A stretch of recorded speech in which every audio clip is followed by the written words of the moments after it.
Because most of the time, what happens is one of two things. We either have one bad experience, so we add 10 minutes to everything that we don't need, or we have one home run and we shave 10 minutes and then we're stressed the rest of the day. So Mm. we want to find what's predictable, what's repeatable, and schedule our lives to that. And then when the exceptions to the rule come in, we handle them. Welcome to the Phil Klein Dental Podcast. In today's episode, we'll explore the three key pillars of a successful dental practice: people, processes, and production. We'll discuss why a strong team culture is the foundation of any thriving practice, one that values good character, accountability, and collaboration. In fact, a positive culture is one of the most powerful factors in boosting team morale, enthusiasm, and synergy. It plays a crucial role in retaining employees, increasing case acceptance, and ultimately driving the success of a dental practice. We'll also talk about effective time management, how eliminating waste and inefficiencies can reduce stress and create a more productive, enjoyable work environment. And of course, we can't overlook the impact of technology and AI in streamlining operations, enhancing patient care, and fueling practice growth. So if you're looking to build a stronger team, refine your systems, and maximize your production, this episode is for you. Our guest is Dr. David Rice, the founder of igniteDDS. He's a popular speaker and writer, editorial director of DentistryIQ, and leads a team-centered restorative and implant practice in East Amherst, New York. Before we begin talking with Dr. Rice, I would like to thank our sponsor, Microcopy. Microcopy is a great company that has existed under the mindset of creating innovations for efficient, safe, and simple dentistry for nearly 50 years. They're a perfect sponsor for this episode as we focus on efficiency and productivity. You're probably familiar with their exceptional line of rotary instruments, including their Neo Diamond Burr. Used by thousands of dental clinicians, the Neo Diamond Burr is getting great feedback. Many are saying, and I quote, "It cuts like a hot knife through butter." And with today's hard ceramic materials and zirconia, of course, that's exactly what we need in a rotary instrument. So check out microcopydental.com. They have single patient use packaging, which is ideal for infection control and also keeps your costs down overall. To learn more about the entire product line at Microcopy, visit their site, microcopydental.com. I assure you, you will love the burrs and you will also love the price. So we thank you, Microcopy, for sponsoring this podcast. Dr. Rice, it's a pleasure to have you on the show. Hey there, how are you today? Good, good. We haven't talked for a while, and I do see you at the conventions, at the meetings. You're always into something. Congratulations on your success with igniteDDS. And we're very happy to actually have you on the show to give us some insight on some of the coaching recommendations that you make with your program. I'm hearing great things about it. If our audience is interested, as I said in my introduction, igniteDDS is the name of the company. And Dr. Rice has been involved with that. He founded it, and it's a huge success. And we really, as I said, I appreciate, Dr. Rice, your time. So it's no secret that the cost of running a dental practice is growing. And we all know insurance reimbursements are not correlating with the costs. In fact, they're going the other direction. And that's why some dentists are extricating themselves from insurance and going strictly fee for service, cash only. Not all of us can do that, and some of us have a hybrid approach where we have both. So we want to maximize and optimize our productivity and our revenue and our profits and our happiness at the same time, which is something you do really well with your igniteDDS program. So you speak about people, you speak about process and production. Those are core elements that you teach. So before we get into the details, tell us how they interplay. Sure. So, I'm a big believer that in today's dental practice, we have to have three controls. So we have to have financial control, systems control, clinical control. And for me as a dentist, like the natural next question is, how do I have those? And what we found over the years is we need people, and not just people. Some people talk about culture, but I like to talk about leveling people up to character. We need to have great process so we could literally unplug anyone on the team on any given day and still fire on all cylinders. I think that's really important. And obviously on the production side, at Ignite, we look at it a little bit differently. The money's going to come if our diagnostic process is on point, if our treatment's on point, if we have core pieces of technology, kind of universal to most practices, and then other tech sort of comes and goes based on what model you have in your practice and what style of dentistry, but you have to have all three. And I think the one differentiator that I maybe push back against a lot of people in this space is, as important as process is, people come first, because people who don't have character, they're going to break process every single time. So we focus a lot on that trifecta and how they all interplay with one another. And this culture of good character has to come out of every employee in their actions, that they're trustworthy, they're honest, they're passionate about what they do, and it comes from the heart. They're truly interested in the success of the practice, and it's not just a paycheck. And all of this comes from the top. It comes from the culture of the office that begins with the leader of the practice. And this is great for employee retention, holding on to these good people. Obviously, that's so important. And also the patients pick up on it. When they come into the office, they feel the vibes of a culture like this, and they're happy that they're in that practice, getting that treatment. It's a win for everybody. Yeah, and you said a lot there. I want to recap that because I think sometimes you and I say it because we understand it fully, but a lot of practices may not get it. I, of course, believe in taking care of our patients, but I've always preached, like, be a team-centered practice. Focus on building that culture. And when you can level it up to character based off of your vision, where you want to go, then like patients will see it. They'll feel it when Yeah. they walk in the door. They'll know it. And when somebody walks in the door and everything is firing on all cylinders and people are happy and happy to help, people say yes more. And when they walk in and that culture's off, they're tuned out right So, away. what do you do in an example where you have an office, they're very dedicated to hiring good people, but then you get this one employee who just doesn't fit in? And that one employee could unfortunately create a toxic work environment there. And there's a hiring crisis right now in the dental industry. It started with COVID. Only 25% of matriculating hygienists that start their program finish. So just think of that. 1 out of 4 hygienists that apply and get accepted to hygiene school do not finish, and they never end up in the workforce. So dentists, are kind of reticent to let someone go, even if they don't fit in to the culture. What's your recommendation there as someone who coaches so much at igniteDDS? Let's assume that the circumstances and the culture are there. Let's assume that we've spent time developing that person, and now it's just a matter of will. And they're choosing as that team member to really not bring who they promised to be to the table. From there, our first step is to learn to have a crucial conversation. And I think it's hard for a lot of dentists. We don't like that relationship. We just want everything to be smooth. But think of a crucial conversation as anytime you need to talk to somebody, or anytime you are talking to somebody and emotionally you either feel fear or anger. Like, that's a time to take a deep breath, realize you're in a crucial conversation or you're about to have one, and you need to learn how to unplug the emotion. There's strategy and steps to that, and really plug in the logic and just share with people, pull them back to that original vision, pull them back to who they promised to be. And if they're willing to try to be that person, then hey, I'm willing to try to develop them further. And if they're unwilling to be that person, then I'd rather a practice run short than have that proverbial bad apple in there, because all the people who are doing it right are watching. And eventually they're going to get sick and tired of being sick and tired of that bad person. Right. Now, some of us as dentists are great clinicians, but not necessarily great leaders. And like you mentioned, Dr. Rice, and that's a good point, there's an emotional thing in having that conversation, and some dentists don't feel comfortable with that. What do you suggest, what do you recommend to the dental practice owner who has to have that conversation, and they need to get this employee to understand that if they don't fulfill what they promised to fulfill, they're not behaving within the culture of the practice, so they're not additive and they're not helping the practice grow. They have to be let go if they don't improve.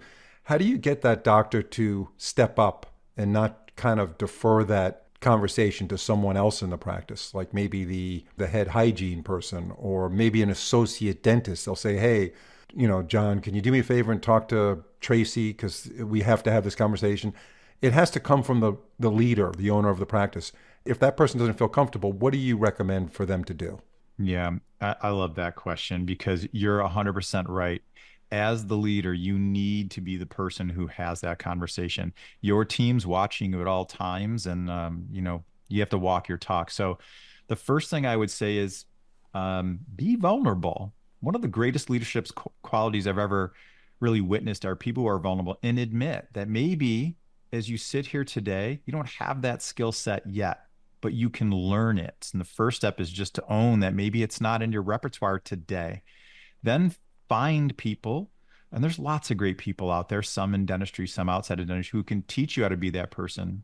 And third, I would say if this is happening to you right now in the moment and you don't have time for any of that stuff, I would say take a minute and remember that it's not you who brought this conflict to the table. This is the team member who brought the conflict to the table. So lots of times you feel bad as a leader because you're punishing somebody, so to speak, but you're not. They're really punishing you. They put you in an awkward position. They've made life uncomfortable for you.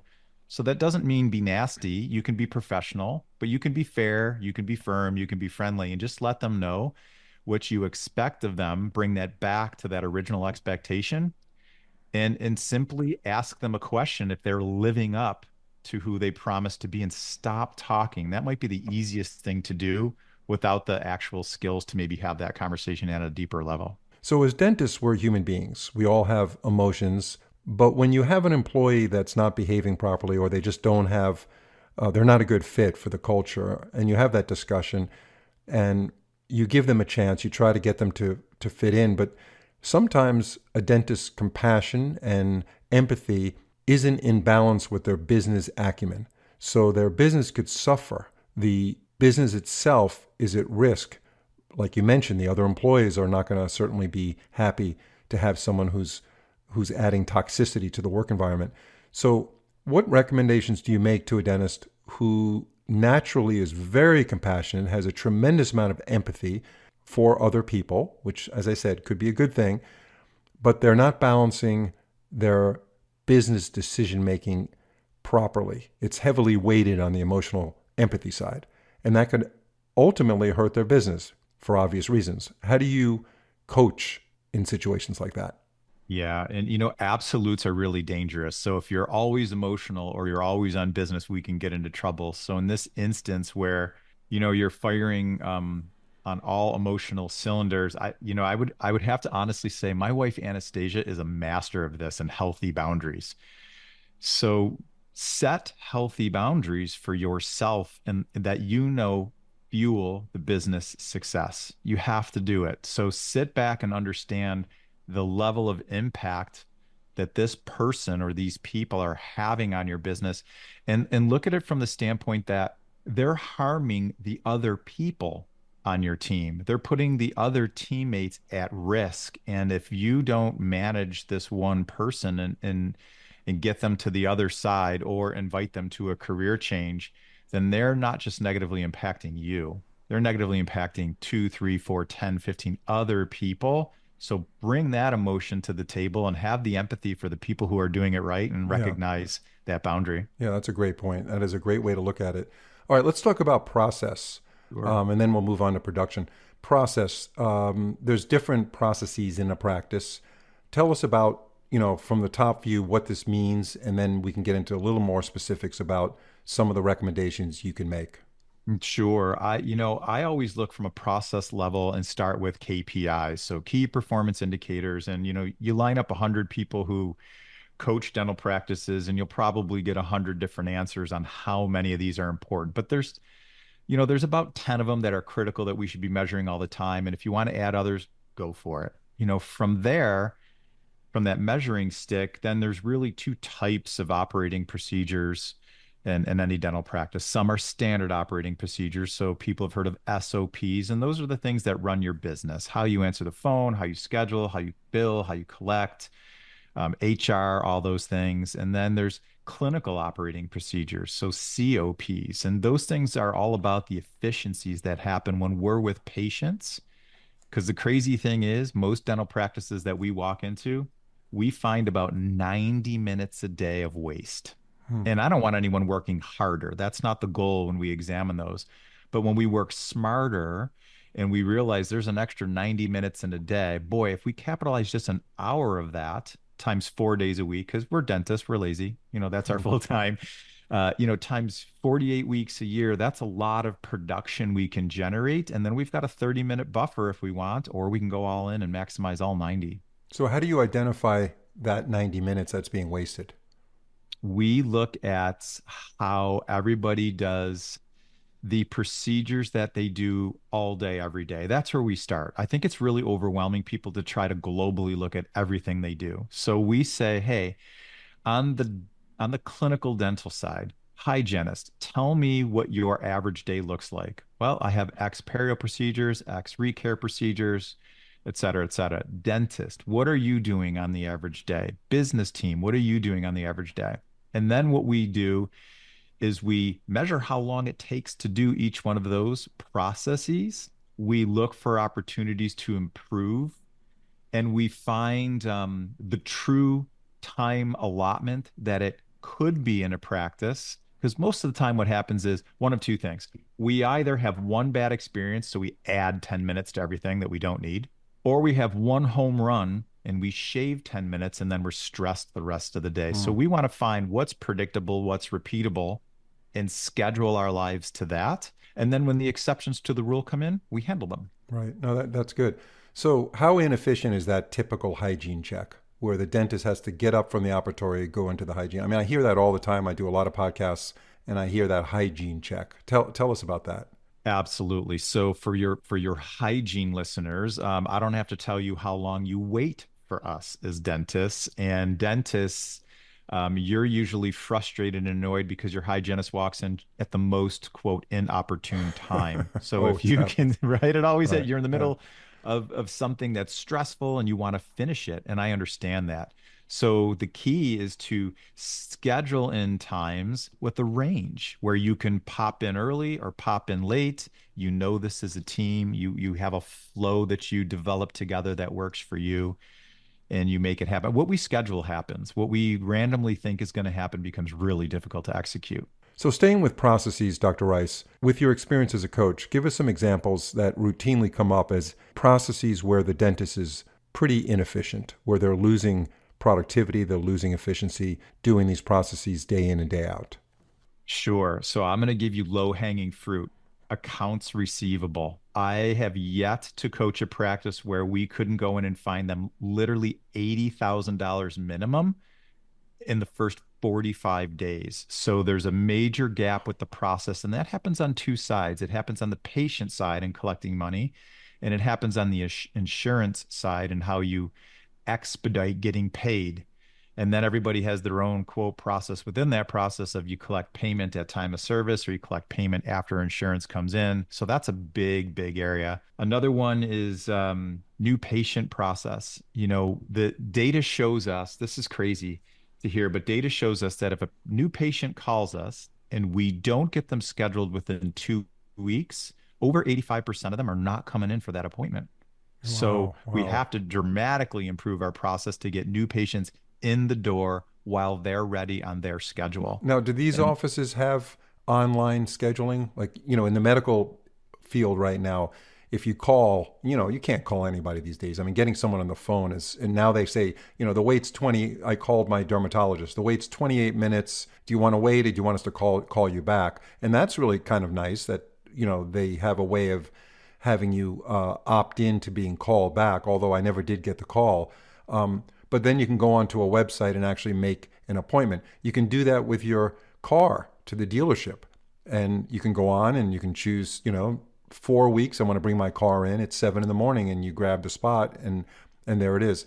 Is that something that dentists are doing or not? I would say not enough dentists are doing that. And we started with those three controls, right? Financial, systems, and clinical. And I know dentists feel out of control when they allow a patient to schedule via their website. But I promise you that you can have a process, you can have systems to make that go smoothly for you. But I highly, highly recommend, if you do nothing else from this podcast, that you get with your IT team and create the ability on your website for patients to schedule there. It's very important. Now, as a coach for igniteDDS, do you see AI coming into play as you continue to coach doctors, as AI becomes more and more developed, and it's basically pervasive in almost everything we do today? A lot of things that we're doing on a regular basis, we don't even realize AI is a big part of.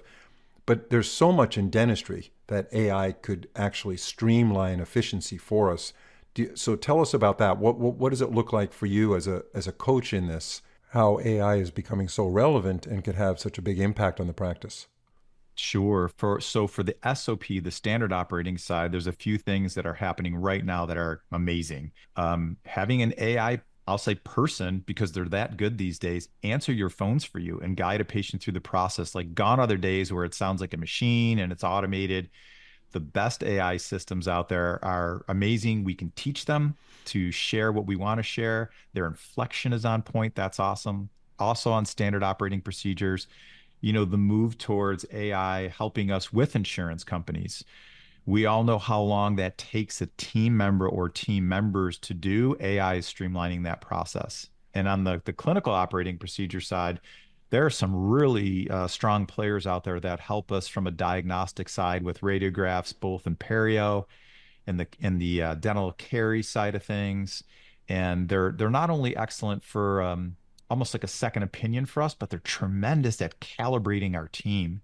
So the patient gets the same exact experience and explanation in every hygiene room and in every restorative or surgical room. It's powerful. Since we graduated dental school, the changes that have taken place in the dental industry, I mean, between materials, imaging, and now we're getting into AI. And CBCT is also a really big game changer.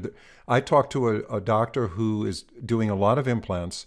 He does a CBCT on every patient as a new patient, but does not charge for that. Literally, he doesn't charge. He could charge $300. He does it for free, but he uses the rendering from the CBCT to actually sell his cases. And he says that, and he's mostly an implant guy, even though he's a GP, primarily does anything surrounding implants, whether it's grafting, single tooth implants, full arch. Is that something that you cover in your program where you talk about case acceptance, and is CBCT becoming a big player in that? We absolutely talk about case acceptance. It's really sad for me, but if you look at the data on that, it ranges between about 22% and 34% max for complete care case acceptance in North America, which is stunning to me.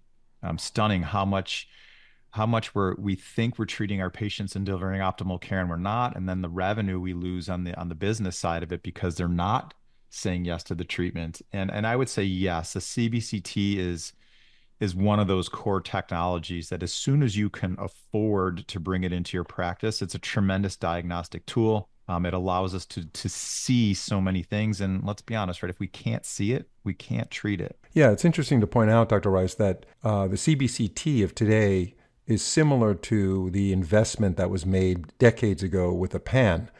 When you account for inflation, the cost of an office buying a CBCT machine, it probably was very similar to buying a panoramic X-ray machine back in the day. And of course, CBCT is just phenomenally better diagnostically and eventually will be the standard of care when it comes to diagnosis in dentistry. So production, let's talk about production. We talked about people, process. Tell us about production and how that interplays into all this. Sure. So like I said, when we look at production, we're really looking at diagnosis, treatment, technology. And, the greatest dentists I know clinically, as well as the most successful dentists I know, I think they're master diagnosticians. So it's like they have a magic 8 ball. They see the future. So when David Rice walks in as a patient, he's not no treatment or minimal treatment. He's somebody that we can predict what's going to happen and we can intervene early, save patients tens of thousands of dollars, a lot of heartache. And also, yeah, that's great for our practice.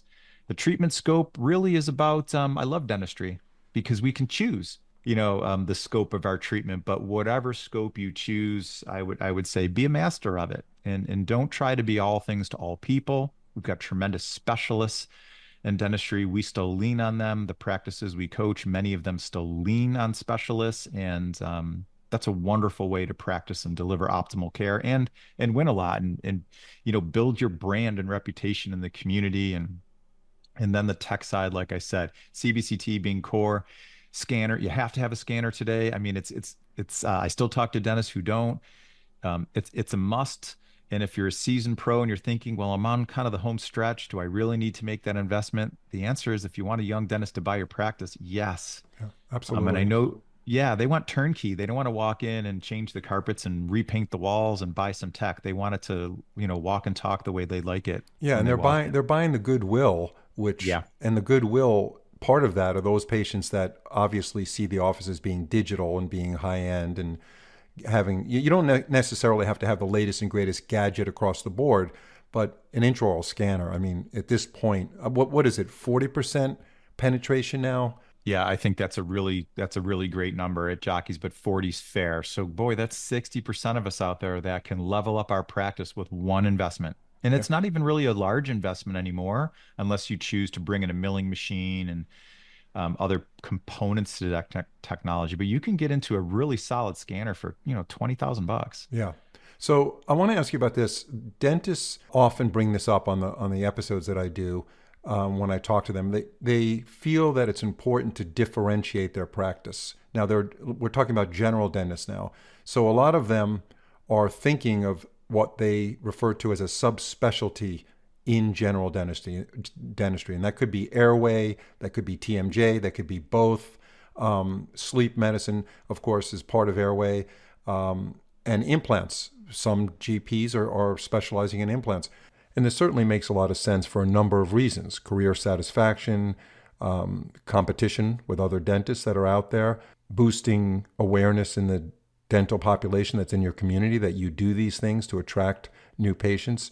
What are your thoughts about a subspecialty approach by a GP? Yeah, I love, once you feel really solid in the diagnostic space, I love the concept of niching. I think that's always worked in any business, dentistry or outside. So absolutely. What I would share with your listeners are, first, niche in something you really love. Don't be concerned about the shiny penny, because that shiny penny is going to change in 6 months and a year and a half. So find something that you really love, whether it is implant placement or the OSA space, or anterior aesthetics, or name whatever that is for you. And then invest in yourself. Take deep dive continuing education. Take hands-on education. I love online learning, for the 30,000 foot view, but if you really want to master something, you're gonna need to be in a small classroom space with a limited amount of other clinicians and a lot of one-on-one attention, and that will serve you very, very well. Yeah, there's no question that professional development, continuing education opens the doors to so many possibilities in dentistry, and it could really get you out of a routine of what you're currently doing. Even though you may enjoy your work, you may not be aware that there's something else that excites you. So you can try different things and see what moves you and keep your mind open and say yes to opportunities. And before you know it, you might find something that you really love even more than you're doing now, and you start to allocate more time in your practice to that, and your career satisfaction, your level of career satisfaction will just skyrocket. Yeah, I agree with that. There's this thing called the competence confidence loop. So the more we master a subject, the greater our confidence level is, and the greater our confidence level is, our competence then rises, and it just keeps cycling and cycling and cycling. So your best investment is always yourself. So take the time, make that investment, find the places that you can take a deep dive in, commit to them. I'll tell you, my greatest mistake was thinking I needed to go to Pankey and Dawson and Spear and Coyce, and I didn't. I needed to focus on one and take a deep dive. And I learned that lesson over time and subsequently did it. But it's every penny you spend, you're going to get 100x back when you're with the right people who can teach you the right dentistry and how to get your patients to say yes. Now, that last case acceptance piece may not happen at one of those same places. You might need a second dive, but those are the two keys. Love the dentistry, dive deep in it, and then learn how to get patients to say yes. So as we approach the bottom of this podcast, Dr. Rice, and it's been very enlightening, tell us about igniteDDS a little bit. What would one expect if they were to get involved with your organization? Sure. So we work one of two ways, really. We work a year to click with people, and I love that because that is the deep dive. It's an investment in time and energy and money on your part, but I can tell you this: we've never had anyone who didn't minimally 5x it. So that's a nice number. Most people do 7 to 8x, but five is pretty darn good.